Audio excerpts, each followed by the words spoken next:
Alright, today we're going to be talking about the FGM 148 Javelin. Now, there were some made in 1994, but it was low production. It officially became a main thing in 1996. You're looking at a range of approximately 1.5 miles. After the second rocket engagement happens, because it'll use a soft launch, get the rocket away from the shooter a little bit, and then the second rocket hits, it accelerates up to Mach 1.7. Or for your American people, that would be 1,261.01 miles per. You got a 20-second reload time. It uses a fire and forget system. The targeting system is called the CLU, and it can be done in two different methods. You can either use a top attack, which is devastating against tanks because that's where their armor is the weakest, or direct attack, which works really good against anti-aircraft, if you're going to take out a bunker position, something like that. This is one of the scariest things when it comes to armor on the battlefield. I mean, they don't even have to be present. Just the threat of a javelin being present can make a column second guess itself. You could literally take empty javelin pelican cases and lay them out on the road, so when the convoy's coming through, they see those and they're like, oh man, there's javelins in the area, maybe we should rethink this. I've seen a really good town, about 2 miles back, let's go check that out. See what the bars are like, maybe do some grocery shopping, send some troops in there and have them look for javelins before we go rolling in there with a couple of $1 million tank that could easily be destroyed. It does have its downsides. Now, as I was just talking about, a couple of $1 million tank being destroyed, that's all fine and dandy. What you don't want to use the javelin on is a pickup truck or a technical, and I'll explain why. But before we get into that, the first problem with the Javelin is the complexity of use. For example, the owner's manual, or I should say the user's manual, on the Javelin is 260 pages. That's insane. Let's look at some other military equipment to see what those instruction manuals are like. The M16, 60 pages. Okay, well, you're probably like, well, that's a rifle. There's really not much to know there. You pull the trigger, it goes bang. Okay, something a little bit more complex. An AT-4, which is pretty complex. I mean, this is the firing operation right here.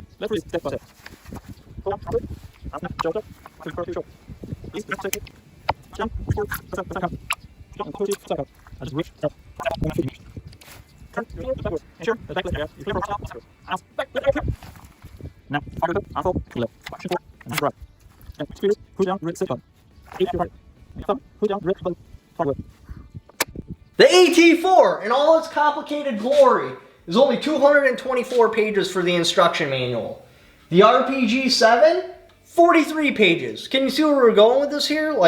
The training time to make a soldier effective with that particular shoulder-fired launcher is a very long time. It's extremely complex. You have to know how to use it. It's got a cooldown time. Now you gotta learn how to reload it. It's a mess. However, when the soldier does learn how to use it, it's insanely effective. The U.S. force had just 4 Javelin launch units, 19 Javelin missiles were fired, 17 of which hit, destroying 2 T-55 tanks, 8 MT-LB armored personnel carriers, and several trucks. That is one big downside, is the complexity of the unit. I mean, there's reports that even if you jar it hard, it takes a strong bump, it's useless even before you load the rocket or the missile into the tube. So you're talking about something that's extremely fragile, extremely hard to learn. Okay, those aren't that big of a deal. What is the killer for it? Why is it not in every single platoon? That would be the cost. Which again is why you can't take out a technical. Because it always comes down to, and I mean always, when we're talking about real war, when we're talking about real wars here, two countries going against each other, it always comes down to a battle of attrition. Who can keep their troops supplied longer? And yeah, I mean, it's not necessarily money, because I mean, the country just makes the stuff, but usually when you put in a dollar amount on something, you can get a good idea of the materials used and how long it takes to produce it. Typically, the more expensive something is, the more materials that go into it, the longer it takes to produce it. So like I was saying, it always comes down to a battle of attrition. For example, just pretend Japan had an extra, 500 super destroyers. Do you know how lopsided of a battle that would have been? They would have crushed us. However, we're a bigger country. We have better manufacturing capabilities. We were really able to make more battleships, ultimately crush the Japanese. When Russia got invaded by Germany, what did they do? They cut off their supply line.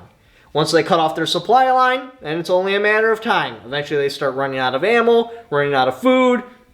The Russians ultimately win.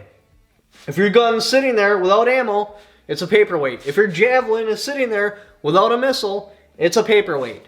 So what you want to do is cost the other country more than it costs you for each individual skirmish and battle. Eventually they will run out of resources, they will run out of their ability to make more of whatever it is they're fighting with. You will smash them back. That is why the 5.56 has been a primary military cartridge in the US for so incredibly long. Because the resources required to make a 5.56 is like practically non-existent. I mean, you have this really tiny, like 62 grain projectile, a very small amount of brass to make the case, just a splash of gunpowder. The only cartridge I can think of that's an actual like military cartridge, like something that's got range to it and is effective, is the 5.45, and the only reason that's cheaper is because they make it out of crappy materials. Yeah, you could make the 5.56 out of crappy materials, but then the accuracy is going to go down. I think what we got right now, the 5.56, is as cheap as it can get. That's the best when it comes to a battle of attrition. That is a war winner. That's the stuff that will bring victory to battles. Anyway, back to the Javelin's cost. $176,000, that's for the launcher and the missile. A reload is $80,000. Again, it could be more than this. But that doesn't change the point. The point is, so let's pretend you take out a technical. You got a truck that costs that country maybe, I don't know, $30,000 to build, and they got a $2,000 machine gun on it with 1 to 3 troops. You spend $176,000 to take that out, and then you reload. So now you got another $80,000. So we'll just say it only costs the reload $80,000 to cost that country like $30,000. If you keep doing that, we will lose. It's costing us more materials, more time, more labor than it is for them to make another technical. Now, up against the tank, that's where the Javelin makes sense. For example, I don't know how accurate these quotes are, but the ZTZ-99, $2.6 million. So if you could take out one of those Chinese tanks with a Javelin at $80,000, we will ultimately win. It will cost them more money than it costs us. We will win in the battle of attrition, which means we will win that war. So, back to the cost again. The average American troop has $17,500 worth of gear on him. That's night vision, your ballistic armor, MREs, all that good stuff. About 17 grand. Strap a Javelin on his back, now you have a troop for $200,000. That could be taken out by a single sniper bullet. Now let's say they recover that Javelin. They costed us $200,000 and they made their country $176,000. That's a really big loss to gain ratio.